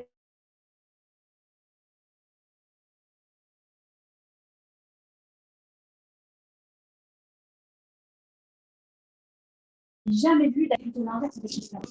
Au moins 5 à peut-être 10 par semaine. Ouais. Et franchement, souvent, je leur donne mon adresse mail, de m'envoyer une photo. Donc, je les guide un petit peu dans le processus de cicatrisation parce que parfois, ils ont été préparés. Hein. Donc, comme pour les bébés, moi, je ne vois pas d'adultes qui n'ont pas été préparés, donc soit avec des exercices, soit avec chiro, ostéo, etc. Et donc, ils m'envoient une photo, donc je les guide un petit peu en disant bah là, il y a un petit peu trop de fibrine, insiste un petit peu sur l'exercice. Et c'est très intéressant parce qu'ils me décrivent en même temps leurs améliorations. Alors, au début, effectivement, moi étant médecin, assez rationnel, je trouvais ça un peu bizarre qu'ils disent qu'ils se sentaient complètement différents, avec une mobilité de la langue, améliorée. Mais en tout cas, il y a beaucoup de symptômes qui me semblaient sortir finalement du domaine strictement anatomique de la langue, et j'ai découvert finalement. Moi, je voulais savoir, je pensais aux adolescents qui ont très souvent, pour la plupart des traitements d'orthodontie. Il y en a certainement parmi eux qui ont eu besoin d'un petit truc à la naissance. Donc, ils sont corrigés. Souvent, on les envoie aussi chez l'orthophoniste parce que la langue était facile, elle fait pas ça. Est-ce que si après, effectivement, il y a un problème encore plus profond, est-ce que ça peut modifier leur traitement d'orthodontie? Est-ce que ça peut refaire bouger derrière? Oui, j'ai un réseau d'orthodontistes justement qui m'envoie des ados de 12-13 ans, effectivement, parce qu'ils ont mis une fois des bagues, ils ont enlevé, ça recommence, 2 fois, et à la 3e, ils commencent à dire effectivement, il y a un frein, et c'est vrai que l'effet est assez radical. Après, jusqu'à quel âge on peut couper un frein de langue en se disant qu'on va avoir une amélioration orthodontique? Ça, c'est une grande question. Je ne sais pas. Juste pour mon histoire personnelle, quand j'ai vu cet été frein de joue et un frein de lèvre supérieure, j'avais l'impression, la sensation, je ne sais pas si vous avez eu des bagues dans votre adolescence, mais moi j'en ai eu, en long, en large, en travers, et que ça bougeait énormément. Et je me dis, mais là, je vais lui mettre peut-être un appareil, mais ça bouge même après une traînée adulte, j'ai 46 ans. Ouais, et non, la question, c'est j'ai quand même pas mal de problèmes de fonction normale. J'en vois beaucoup qui finissent de l'orthophonisme, qui font la langue de place, et est-ce qu'ils auraient associé les phrénectomies à la réhabilitation d'emblée? Parce que j'en ai jamais rééducation, quand la rééducation elle avance plus, ou quand l'ostéo chiro dit non mais là ça lâche pas, et ben hop, effectivement très bien. Et refaire un travail d'intervention, d'abord faire de la kiné maxillo avant.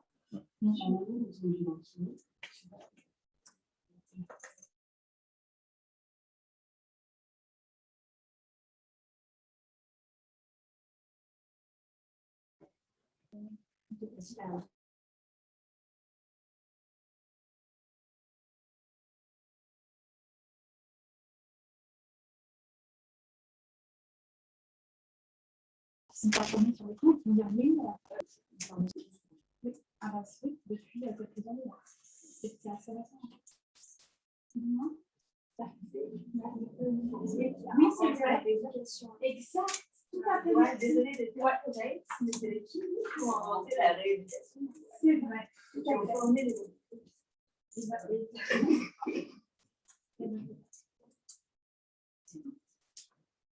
J'avais deux questions. La première, c'est concernant les scrum. Il n'y a aucune éducation. Ouais, c'est ce que je voulais savoir, votre avis en plus sur les points de vue. Est-ce que vous trouvez des points de vue sur des gens qui ont des freins de lèvres supérieures, pas du tout, des freins de joue de sous-sœur ou avec des freins associés de lingois et les lèvres supérieures et inférieures? Alors en moyenne, frein de langue et frein de lèvres, 90% des cas, les deux sont associés.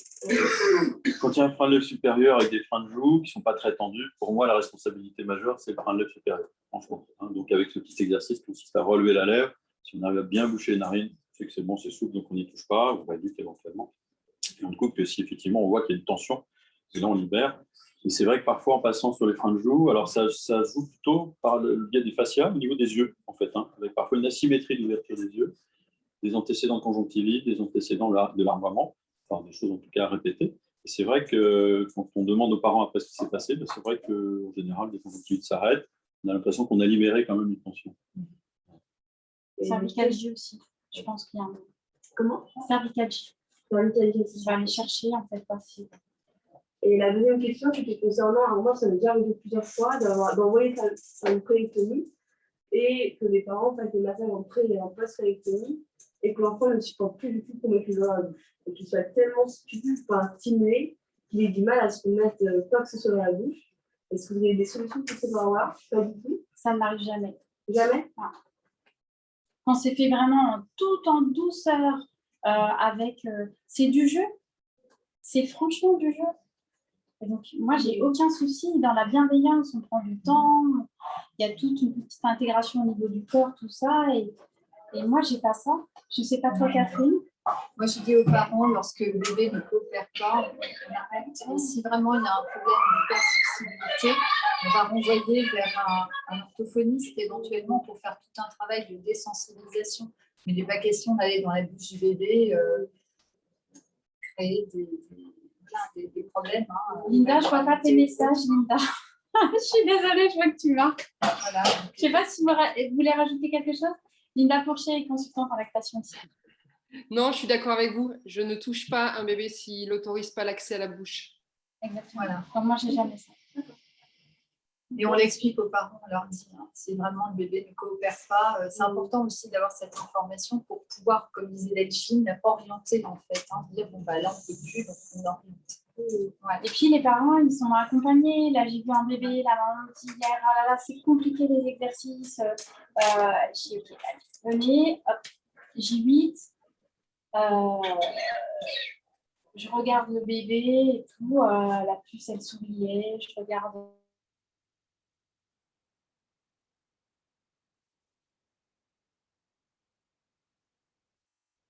Hop, la lèvre supérieure, je fais ça.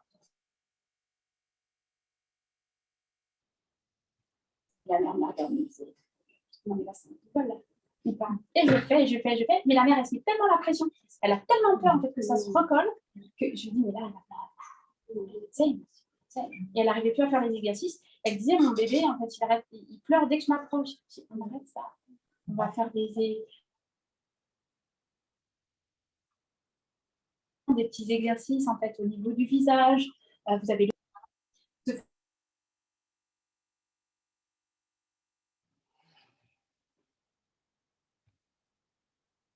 le réflexe aux yeux. Il y a des gens qui n'aiment pas les cheveux. Il y a un truc d'hypersensibilité.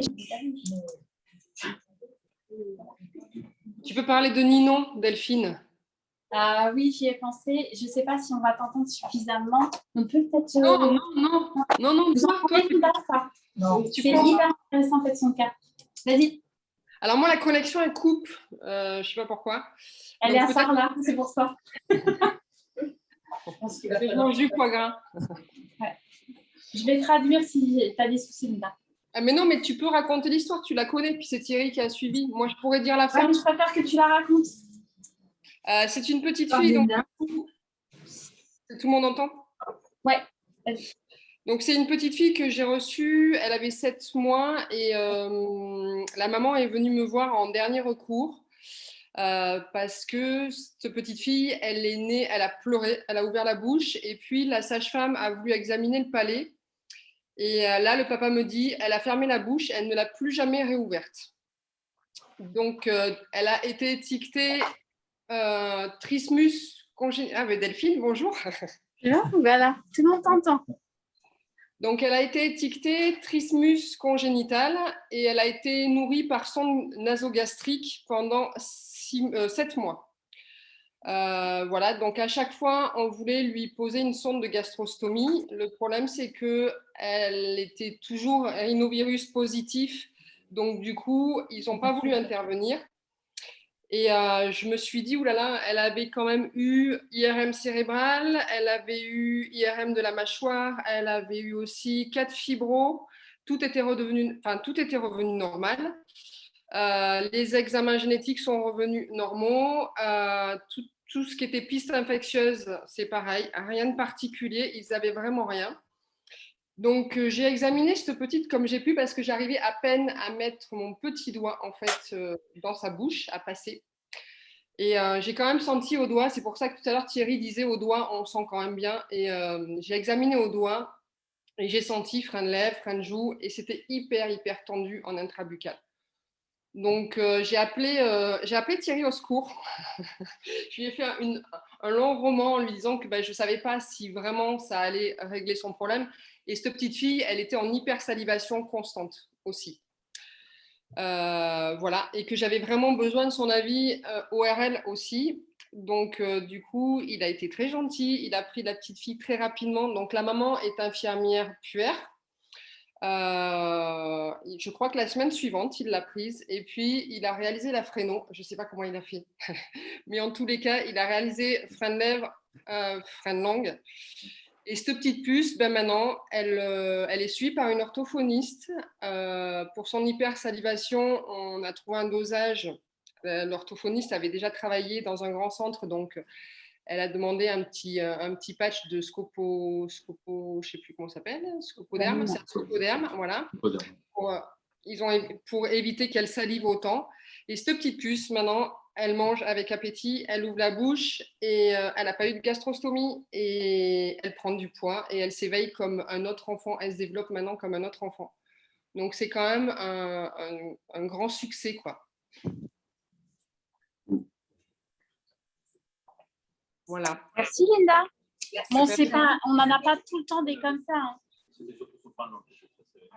C'était surtout le frein de langue, Linda, je crois. Oui. Ouais. Essentiellement, voilà.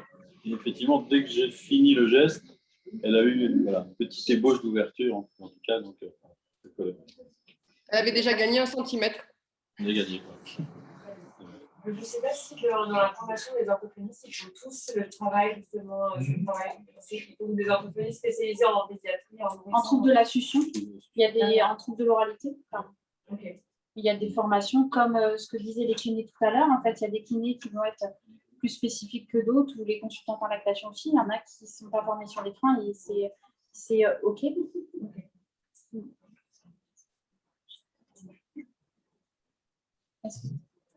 On n'a pas parlé du lien entre langue et plagiocéphalie. Nous, on en voit beaucoup en cabinet des brachyes et des plagios. On peut être bloqué dans notre traitement à cause d'un frein. Dans ce cas-là, on est un petit peu dans l'urgence, puisqu'on sait qu'après 5-6 mois, on a moins de marge de manœuvre pour redonner la forme du crâne. Déjà, d'une part, est-ce qu'il y a des choses référencées par rapport à ça? Est-ce qu'il y a des liens qui ont été faits entre le frein et le brachie? Et d'autre part, est-ce que vous, Dr. Bousselet, vous avez des créneaux d'urgence entre guillemets Non, attention. Non, mais on s'en va en fait. 23h, également. 3 h du matin. Vous avez le droit de dire non. Hein. J'essaye toujours dans la mesure du possible parce que je pense que mon adresse mail circule un petit peu partout. Même mon téléphone, d'ailleurs, maintenant, les gens m'envoient des photos. Oui, c'est pas comment. Et donc, j'essaye toujours, je réponds toujours à tous les mails. Tous les matins, je m'installe, j'ai 10 mails qui tombent. Donc, soit du suivi, soit effectivement des collègues chiro, ostéo, orthophonistes, voilà, qui m'envoient un petit appel au secours. Donc, j'essaye toujours de répondre, bien sûr. Mais c'est vrai que c'est difficile. Tant que je n'aurai pas, voilà, en tout cas en région parisienne, formé d'autres dentistes ou ORL, ça me paraît plus hypothétique. Mais non, mais allez frapper à vos ORL, les dentistes, et informez-les. Tu vois que Linda est en train de chercher, j'en suis sûre, des études sur les plagios. Ouais, non, c'est sûr. Parce que je ne les ai pas en tête. Mais, elle a tout chez elle, hein. Mais bien. Mais tu as quoi comme profession? Parce qu'on voit des freins restrictifs avec des crânes parfaitement ronds, on voit des freins, on voit des braquilles sans frein restrictif, alors on voit de tout. Alors, la brachie, évidemment, elle est liée à beaucoup de facteurs. Je pense encore une fois, le frein est là et sûrement qu'il nous limite dans le retour à la normale de la mobilité de ce bébé.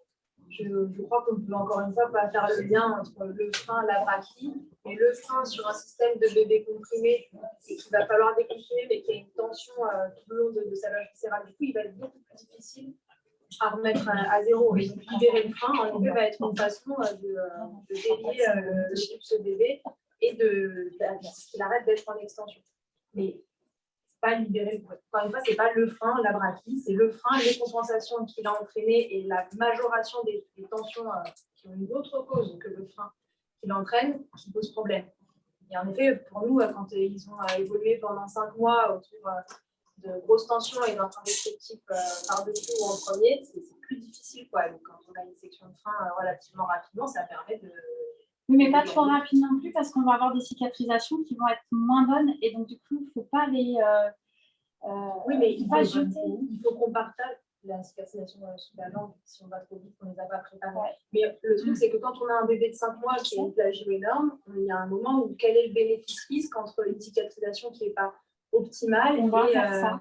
Voilà, donc il faut faire la balance entre les deux et c'est là qu'on dit à chaque bébé et qu'on essaie de prendre la meilleure c'est ça qui est difficile. J'entendais Caroline Deville dire on ne se précipite jamais sur un fréno. Et nous, on est là, ah oui, mais on n'a pas le temps. Si, on a au moins, mais même si on prépare 3 semaines, même si on prépare 3 semaines, 1 mois, on peut essayer en fait de gagner un petit peu de temps pour pouvoir préparer le bébé parce que je vous assure que les cicatrices, moi j'ai vu, hein, ça fait depuis 2012 que je travaille sur les freins où il n'y avait pas de préparation avant. Ensuite, il y a eu de la préparation après où on massait les cicatrices, tout ça. Quand je repense à tout ce qu'on faisait. Et maintenant, il y a exercice avant et après, mais c'est plus du tout les mêmes cicatrices. C'est du tout, en fait, les mêmes choses. C'est qu'un mois à 5 mois sur une brachie, oui, en fait, on passe dans quelque chose qui est après un peu tard. Mais des fois, tu vas avoir déjà en faisant des exercices, en fait, des améliorations.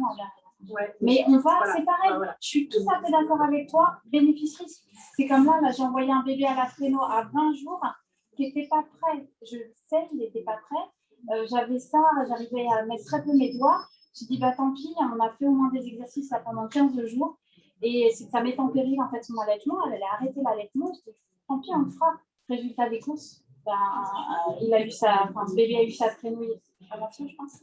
La cicatrice était inflammatoire et 2, il y avait de la fibrine. On va faire ce qu'on peut. Et de toute façon, j'avais prévu la mère, il y aura 2 frénots chez le bébé. Oui, mais voilà, et c'est vrai qu'on ne peut pas accepter de temps en temps qu'un frein très restrictif sur un système de bébé très compact et avec déjà beaucoup de symptômes, est-ce qu'on ne peut pas de temps en temps accepter de se dire peut-être qu'il faudra le faire en 2 fois, libérer au moins une partie de langue, que ça permette de libérer les tensions, parce qu'il y a aussi ces bébés que nous, on voit tout petits, qui ont déjà pas mal de tensions, et si on les laisse traîner avec ce frein, ils font que se comprimer, se compacter autour. Et ça permet quand même de sauver les meubles aussi pour le quotidien des parents. La petite Minon, elle n'était pas prête. Ça, c'est certain. Mais par exemple, mais ça marche, ça va mieux. Elle est suivie là et elle va être suivie encore pendant des années, cette petite puce. Mais ça a été fait de façon Pas précipité parce que de toute façon, elle avait enlevé sa sonde, il fallait qu'elle se nourrisse et c'était franchement fatal. Voilà, mais dans un contexte comme ça, il faut juste accepter que. C'est OK, mais c'est OK. Mais je pense qu'on peut pas accepter ça aussi à 5 mois avec une braquette. Oui. Vous avez dit, j'ai envoyé à 20 jours une petite à la fréno, elle n'était pas prête, je pouvais à peine mettre les doigts. Ouais, parce que c'était un frein antérieur et j'arrivais, enfin, c'était difficile. Mais le frein, on ne peut pas l'étirer. Ah non. Mais alors, du coup. On va étirer tout ce qu'il y a autour, mais si je ne peux pas aller au fond, elle est où ma bouche? On a la langue qui est comme ça. Le frein est vraiment là. Moi, si je veux faire des exercices, en fait, je ne vais pas pouvoir passer là pour aller assouplir toute cette plantichée buccale. Donc, ça ne marchera pas. Donc, du coup, il faut aller libérer. Et là, maintenant, c'est bon, j'y arrive. Mais sauf que j'ai une cicatrisation de merde. C'est-à-dire qu'on n'est pas censé assouplir en appuyant sur le frein, mais on est censé assouplir en tout ce qu'il y a autour. Tout à fait. Tout à fait. On assouplit pas le frein, c'est un fascia, c'est du collagène de type 1, ça ne pourra pas bouger. Ça ne pourra pas bouger, mais tout ce qui est autour va bouger. Et d'ailleurs, on voit en fait des freins qui sont restrictifs. On voit les exercices, avec les exercices, ça se passe mieux. Et les parents disent, bon, il n'y a plus de symptômes, tout ça, super. On arrête les exercices, on le voit. Si en arrêtant les exercices, tout se passe bien, il n'y a plus de symptômes, on a une bonne mobilité de langue, tout ça, tout est.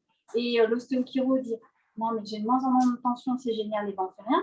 Par contre, si à l'arrêt des exercices, le bébé a de nouveau des symptômes, l'ostéochiro ou l'éthiopathe dit, non, mais les tensions reviennent, et ben là, on va refaire des exercices, on part sur la prise. Okay. Et expliquer aux parents aussi qu'il n'y a pas d'urgence en fait, et vraiment insister sur le fait d'être fine. Sauf cas exceptionnel, on est d'accord. Il n'y a pas d'urgence, c'est toute cette préparation et ça c'est notre rôle aussi en tant que consultante de bien insister là-dessus, de dire que la préparation, on dit toujours que la fréno c'est la cerise sur le gâteau. Hein, mais ce n'est pas ce qui va régler forcément. Alors évidemment que ça va aider, hein, puisqu'on va jusque-là, mais toute cette préparation en amont et en post est vraiment très, très importante. Hein. C'est ça qu'on va essayer de travailler avec. Sur un allaitement difficile avec des crevasses, est-ce que dès qu'il n'y a pas d'urgence, ça va être difficile? Oui, mais tout à fait. On va faire autrement. On va trouver, exactement. On va trouver des petites choses avant d'aller. Déjà, si l'enfant n'a pas vu en thérapie manuelle, déjà avec la thérapie manuelle, on arrive à avoir vraiment des belles choses. Et en faisant les exercices, on a déjà un progrès. Alors, effectivement, hein, on ne passe pas d'une échelle d'évaluation de la douleur de 10 à 2 ou 3, mais on a des bons résultats de faire patienter. Puis si à un moment donné, comme ce fameux bébé à 20 jours, j'ai essayé de le faire patienter au max que je pouvais. Et puis, moi, j'ai la chance de travailler avec Thierry, donc j'ai des rendez-vous rapidement, mais je comprends que, c'est pas forcément, mais je comprends que ce soit difficile parce que quand il part en vacances, parce qu'il aime bien les vacances. Il part en vacances. Il part en vacances. Interdit des vacances. Et ben, c'est compliqué. Je t'accompagne. Une question chez les adultes, pour le coup. Est-ce que les freins de lèvres peuvent avoir un impact sur les gencives? Oui.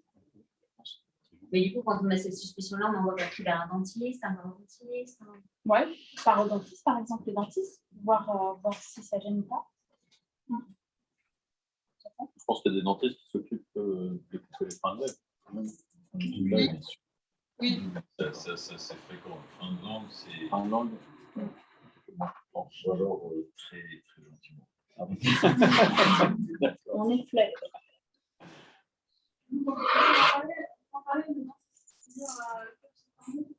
Bien sûr. Alors là, il y a une formation sur les dentistes. Alors, elle est en Belgique, la formation du docteur Charlotte Van Bell à Gand, qui forme les dentistes. En Belgique, à Gand, GND. Docteur Charlotte Van Bell. Je le note. Pardon? Je le note. Le quoi? Je le note dans le chat. Ok. Elle note dans le chat, mais s'il y a des gens qui regardent le chat, on aura le replay, on pourra le renvoyer. Tu crois que tu arriveras à voir le chat? Bah, moi, j'ai jamais eu. Ouais. Tu peux faire un copier-coller du chat après quand on va s'arrêter? Comme ça, tu l'envoies. Merci, Linda. Est-ce que vous pourriez faire possible de faire un référencement peut-être des praticiens, des médecins que vous avez formés? Oui.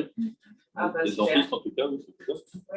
Oui, après, ils sont sensibilisés au frein. Est-ce qu'ils vont aller jusqu'au geste On peut leur en parler. Bien sûr. En tout cas, ceux qui sont venus et qui ont commencé, on a échangé pas mal après, au moment où ils ont débuté, parce qu'ils n'étaient pas très à l'aise, comme je l'étais aussi. Et donc maintenant, je sais qu'ils sont tout à fait à l'aise, ça se passe bien. Il y a l'équipe multidisciplinaire éventuellement qu'il faut prendre en charge. Donc avec plaisir, au contraire. Le dentiste qui bosse tout seul, ça ne marche pas. Hein. Oui, le dentiste qui bosse tout seul, ça ne marche pas.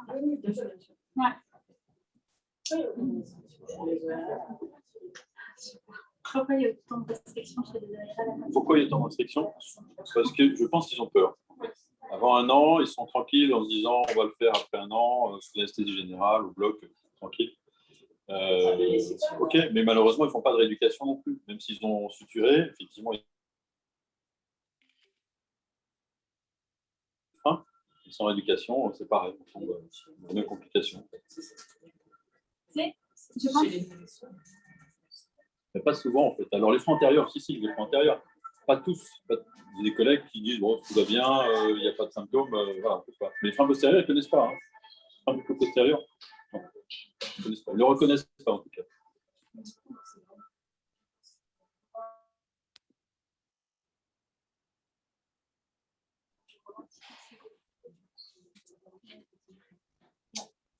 Le ciseau ne suffit pas, c'est vrai. Voilà. En France, on est mauvais sur les freins. Vraiment. Hein. Mais on s'améliore. Non, mais c'est bon.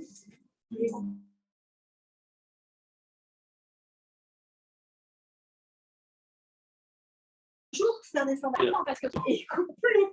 Moi, ça ne me gêne pas, hein, parce que Moi, ça j'aurais lui en envoyer une, donc ça va.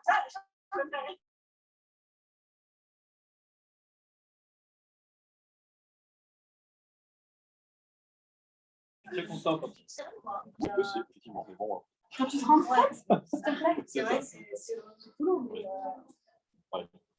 J'aime bien être consultant, hein, parce que je disais, ça m'arrive des fois où effectivement je dis aux parents que ça se passe bien, le travail qui a été fait par les consultants externes, ça s'est bien passé. Donc mon rôle de consultant, je l'apprécie, même si les parents ont traversé la France, ça m'arrive de leur dire non, je ne touche pas, tout va bien. Mais faire des formations, c'est compliqué, enfin c'est long. Il faut une préparation. J'ai mon bras droit là, donc il va peut-être s'en charger. Donc, de faire, voilà. Non, il y a d'autres. Non, c'est bon. D'autres personnes qui le font très bien. Et moi, je peux pas former sur le geste parce que je ne sais pas le faire. Et je ne le ferai jamais. Le geste, il n'est pas compliqué. Hein. C'est ça le problème. C'est que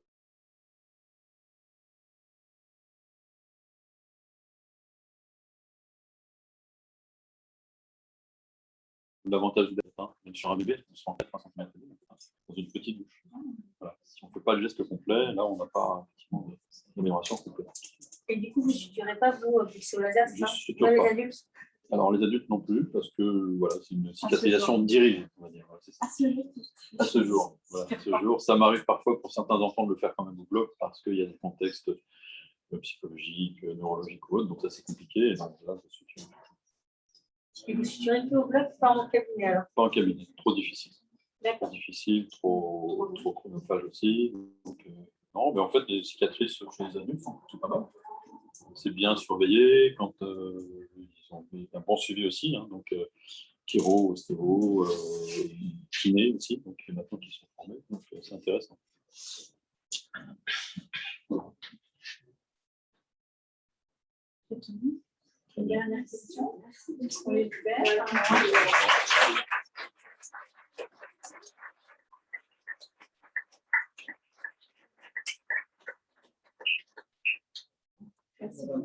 Merci. Merci à vous d'avoir invité. Vous avez fait ça quand? Non, pour l'instant, pas tout de suite. On n'a pas peur.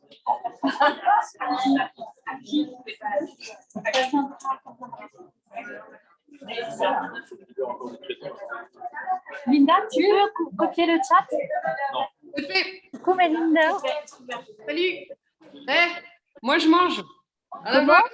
Je mange à la vôtre. Ah ben oui, mais on va y aller aussi.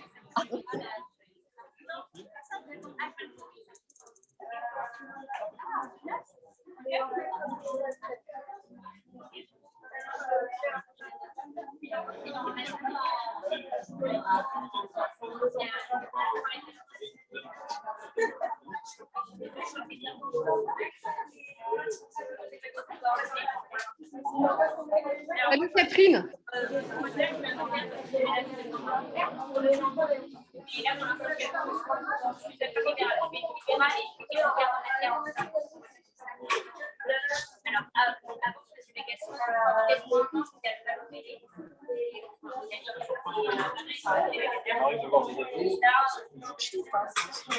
Salut Catherine. Ça va? Ça va Linda, on va couper. Et toi? Ouais, je vais y aller, moi. Tu fais un bisou à tout le monde? Oui. Tu fais un bisou à Thierry et Delphine? Ouais. Bisous. Bisous.